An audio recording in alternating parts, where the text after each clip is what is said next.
السلام علیکم ورحمۃ اللہ۔ سیرت النبی قسط نمبر 31۔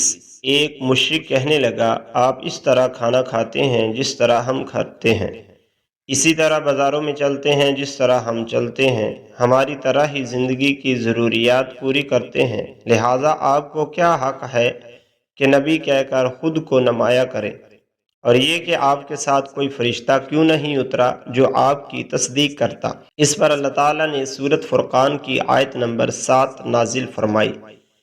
ترجمہ: اور یہ کافر لوگ رسول اللہ کی نسبت یوں کہتے ہیں کہ اس رسول کو کیا ہو گیا ہے کہ وہ ہماری طرح کھانا کھاتا ہے اور بازاروں میں چلتا پھرتا ہے، اس کے ساتھ کوئی فرشتہ کیوں نہیں بھیجا گیا کہ وہ اس کے ساتھ رہ کر ڈرایا کرتا؟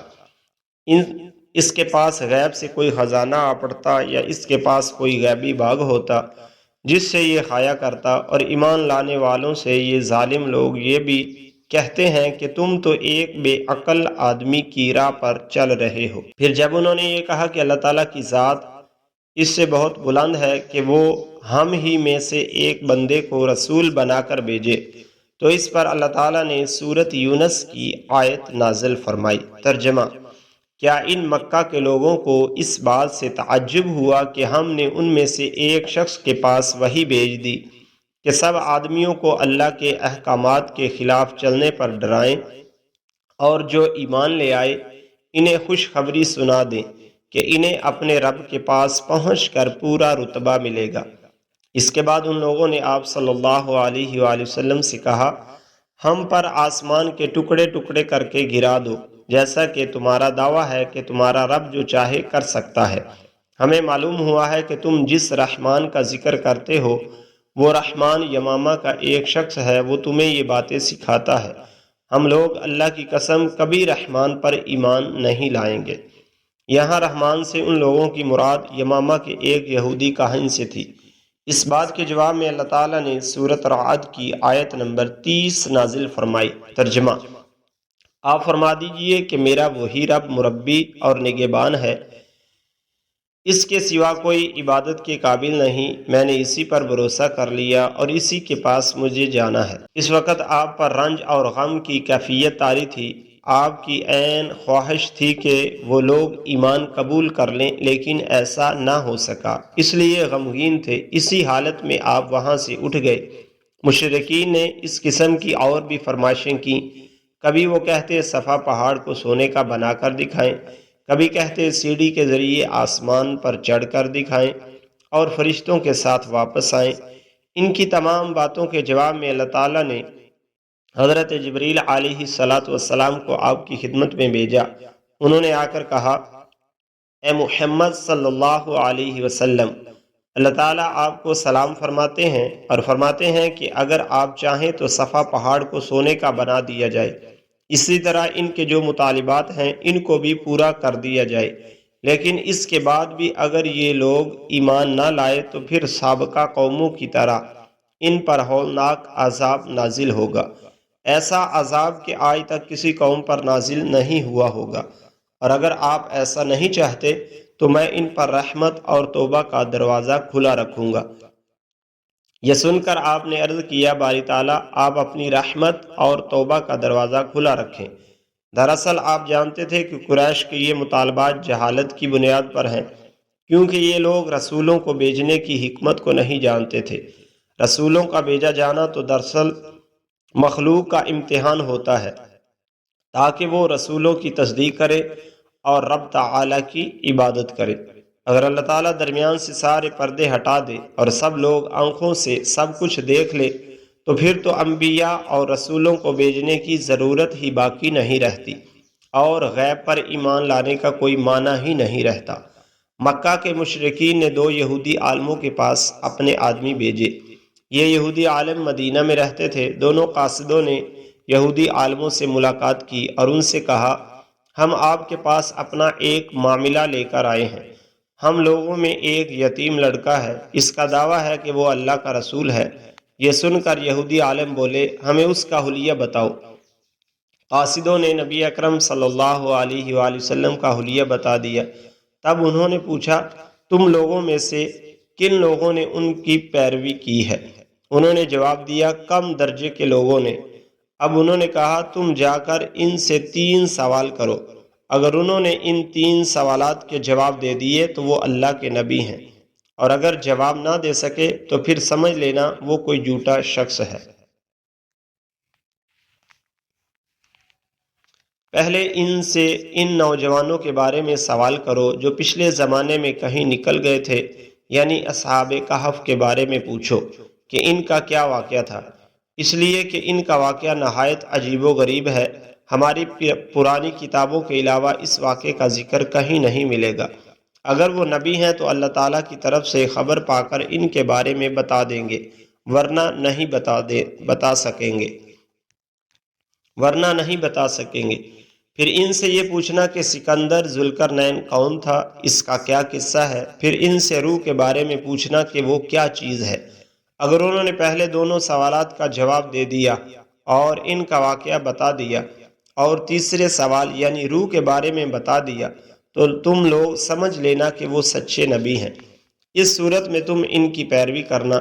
یہ لوگ یہ 3 سوالات لے کر واپس مکہ آئے اور قریش سے کہا ہم ایسی چیز لے کر آئے ہیں کہ اس سے ہمارے اور محمد کے درمیان فیصلہ ہو جائے گا۔ اس کے بعد انہوں نے ان سب کو تفصیل سنائی۔ اب یہ مشرکین حضور نبی کریم صلی اللہ علیہ وآلہ وسلم کے پاس آئے۔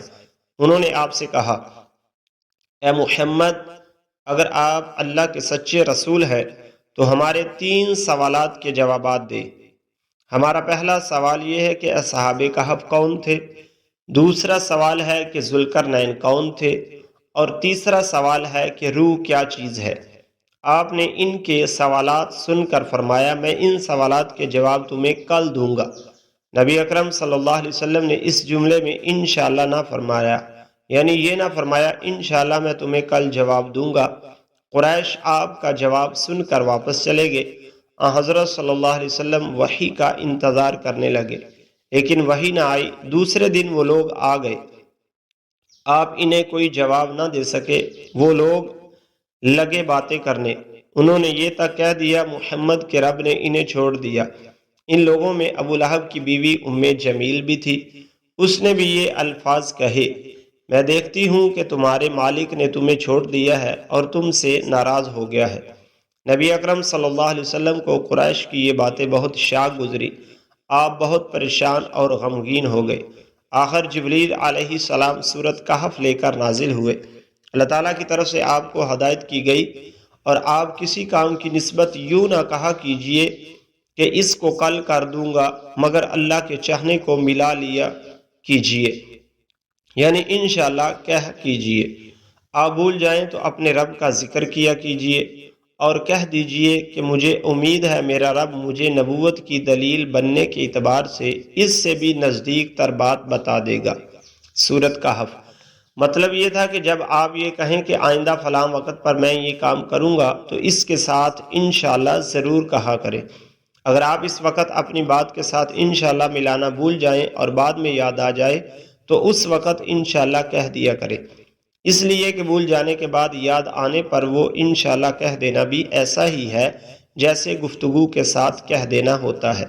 اس موقع پر وحی میں دیر اسی بنا پر ہوئی تھی کہ آپ نے انشاءاللہ نہیں کہا تھا۔ جب جبریل علیہ السلام سورۃ کہف لے کر آئے تو آپ نے ان سے پوچھا جبریل تم اتنی مدت میرے پاس آنے سے رکے رہے، اس سے تشویش پیدا ہونے لگی تھی۔ جواب میں حضرت جبریل علیہ السلام نے عرض کیا ہم آپ کے رب کے حکم کے بغیر نہ ایک زمانے سے دوسرے زمانے میں داخل ہو سکتے ہیں، نہ ایک جگہ سے دوسری جگہ جا سکتے ہیں، ہم تو صرف اس کے حکم پر عمل کرتے ہیں۔ اور یہ جو کفار کہہ رہے ہیں کہ آپ کے رب نے آپ کو چھوڑ دیا ہے، تو آپ کے رب نے آپ کو ہرگز نہیں چھوڑا، بلکہ یہ سب اس کی حکمت کے مطابق ہوا ہے۔ پھر جبریل علیہ السلام نے آپ کو اصحاب کہف کے بارے میں بتایا، ذوالقرنین کے بارے میں بتایا اور پھر روح کے بارے وضاحت کی۔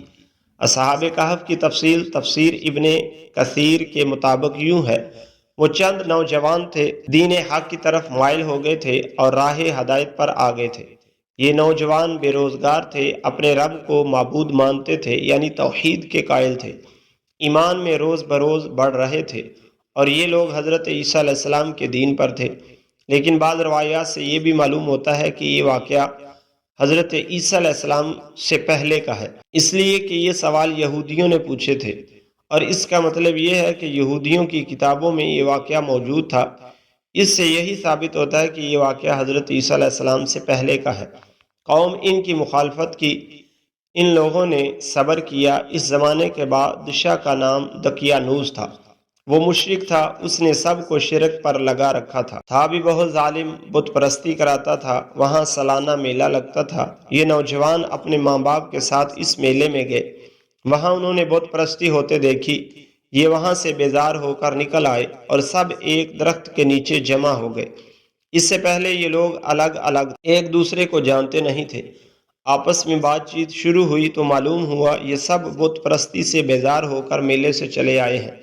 اب یہ آپس میں گل مل گئے، انہوں نے اللہ کی عبادت کے لیے ایک جگہ مقرر کر لی۔ رفتہ رفتہ مشرک قوم کو ان کے بارے میں پتہ چل گیا، وہ انہیں پکڑ کر بادشاہ کے پاس لے گئے۔ بادشاہ نے ان سے سوالات کیے تو انہوں نے نہایت دلیری سے شرک سے بری ہونے کا اعلان کیا۔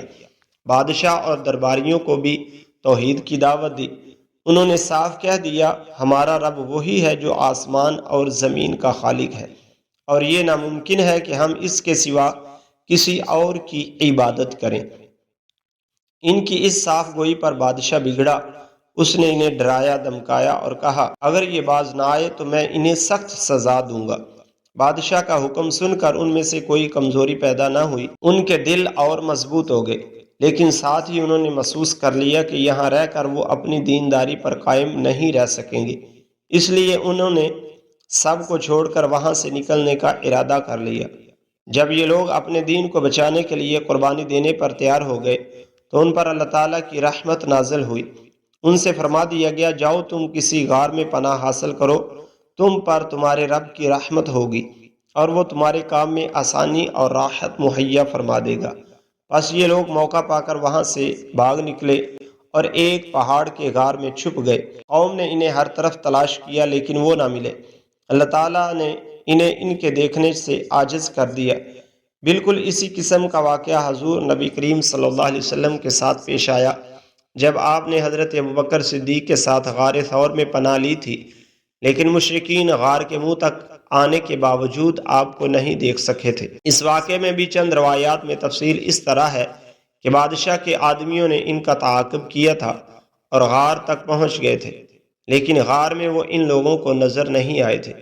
قرآن کریم کا اعلان ہے کہ اس غار میں صبح و شام دھوپ آتی جاتی ہے۔